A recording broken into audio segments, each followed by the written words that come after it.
Hi guys, and welcome back to the videos. And today we're talking about my 6-month-ish review. So I'm going to go over my context. I'm going to go over my predictions. I'm going to go over why I did or didn't do things, and I'm going to talk about my next steps. Firstly, 6-month review. What's happening in my life? Any day now, my wife is going to give birth to our first child. Fingers crossed, everything goes well. We're due in 9 days' time. My first. We'll see what happens. My mum has had her third fall in 15 months, and she's in rehabilitation, and that is on my mind as well. And we're going to see her probably again today. And the third trend in my life is that, with the first kid, we're also thinking about maybe moving out of this flat and moving into a house. How the flying funk are we going to be able to afford this? I don't know, but we've got a plan, and I'll talk about that a little bit later. And my context kind of drives the risk appetite and other things. What about the trends I predicted so far this year? I predicted 4 months ago that house builders will fall. Persimmon is down or around 400 points, £10 a point, 400, £100 a point, 4,000, £1,000 a point, 400,000, 10,000 a point, 4 million, depending on your risk appetite there.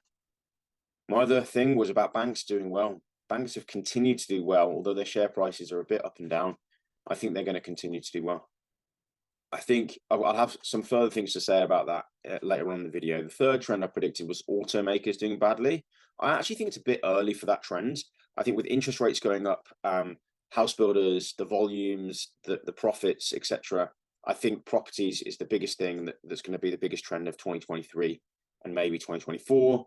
I think banks will be the second biggest, and I think automakers or car manufacturers, I think it's probably going to be 2024, maybe 2025, but they are going to suffer. I just don't think it's going to be straight away. People aren't thinking long term, etc., but they won't be able to afford cars and new cars. Most people won't anyway, and it's going to hurt automakers. But I don't think that trend straight away. So the third thing is why I didn't go after these trends. I didn't short the house builders. I didn't short any ETFs. I didn't do call options on NatWest when I was going to, even though I discussed it with a business partner, doing it with the business account. We didn't do it. And I haven't done anything with automakers. I haven't even researched automakers really. I think the context drives the risk appetite. So there's a couple of reasons, 4 things. Number one, I was made redundant from Meta, my dream job working for WhatsApp. And there we go. Yeah, that redundancy hit me pretty hard. So that's number one. And that was in kind of April time. My wife entering the third trimester of pregnancy, my mom obviously being in hospital. And number four, the lack of faith that I could take financial risks. I'm not only myself now, I've got to think about my family and the upcoming child. And I've actually, what's the next steps? The next steps is I've had a conversation with my wife and we've made a plan, and I'm going to actually allocate some risk capital. Every time I've taken a fairly large risk in the financial markets, I've done relatively well. And I can mention a couple here. Number one, I bet big on on 2 shares when I was just about to buy my first property in 2016. I bet on house builders doing well, and that did well for me. They went up quite a lot. And I also bet on a poker company, and they also did very, very well. The next time was in March 2020 when I shorted the financial markets. And thirdly, I think the housing trend, I think this is going to continue in terms of suppliers and potentially house builders continuing to fall. So what am I going to do? Well, I've had that conversation with my wife, and I'm going to allocate some risk capital. What do I mean by that? I mean that, of course, I like the long-term investing. I've got shares. I appreciate that. But sometimes I make predictions and sometimes they come true. And I think what I want to do is quantify the risks of making some of those trades and seeing what happens with them, because I think a lot of them can be life changing. And I might try to do a couple of these a year, and over time, if hopefully they do well, I can start to build upon those, and they may get us to the goal would be to buy a house, to buy a family house, and have the ability to have the size of family we would like, and to do a bit better in life. So a pretty heavy review here. You know my context now. I think it's nice to be open. I am an open person. I don't come from wealth. Historical reasons really inflicted that upon me. I can blame Hitler and Stalin for that, and also, I'm not gonna. There's no safety blanket for me in terms of inheriting anything or anything like that. Nobody's going to come to the rescue, so I have to do everything myself, as it were, and that's okay. That's fine. I think it builds resilience. It builds financial independence, and I think it hones one's skills to be able to rely upon oneself and one's own abilities. So, my context now. It is a bit challenging with, I think it's called the sandwich part of one's life, where you're looking after your own family and then also looking after your parents. I think I'm entering that kind of sandwich phase now.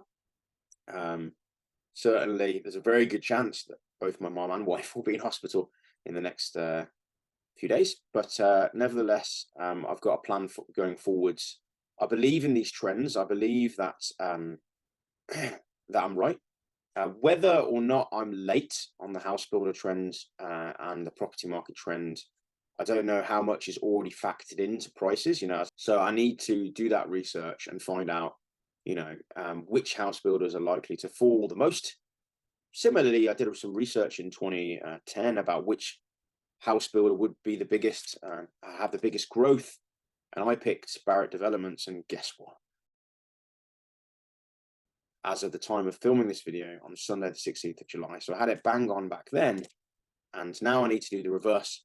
Which companies are going to suffer the most in terms of their valuations? So I need to do that analysis. I'm not going to have any time to do it today because we're seeing friends and I'm going to visit my mom in hospital. But I hope to do it this week. If you want to keep track of my predictions and some of my thoughts, I actually have playlists about predictions where I put everything. I've got a playlist for equities. I've got a playlist for startups, all that kind of jazz. Why do I do these predictions and things like that? Firstly, I like to timestamp it. I like to say, to track my own kind of thinking and financial logic. I think for me, it's useful because I can go back to see, what happens and whatnot. And I like to be accountable. I think most people in life and on YouTube talk about the past, what has already happened.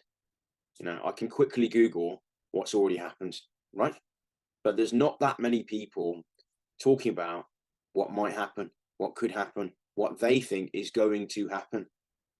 And when I wanted to be that person, I'm going to be on the record saying what I think is going to happen, and well, I don't have much else to say about that. I hope you enjoy these videos. If you do, smash the like button, consider subscribing. I'd love to hear your thoughts on, on what I say, on my predictions, on all those things. So let me know in the comments, either in this video or any of the other videos you watch. Always love to hear back from my audience. Remember that knowledge is power, especially the right kind of knowledge, and progress is everything.